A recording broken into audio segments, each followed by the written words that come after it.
India and the Philippines are friends by choice and partners by destiny.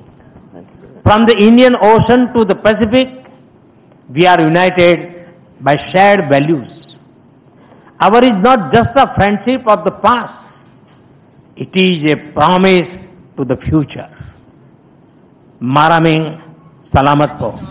Well, maganda. Wala naman akong sasabihin sa kanya kasi syempre trabaho na yan na mag-angkat ng mga investment. So, okay lang din naman yung India kasi nga naman talaga yung India, dami namang milyonaryo dito, maraming mga business-minded. So, yung isa sa mga nasabi doon is libre na, free visa na yung India papunta ng Pilipinas, yung mga Indian citizen within 14 days or 15 days maximum, free na sila.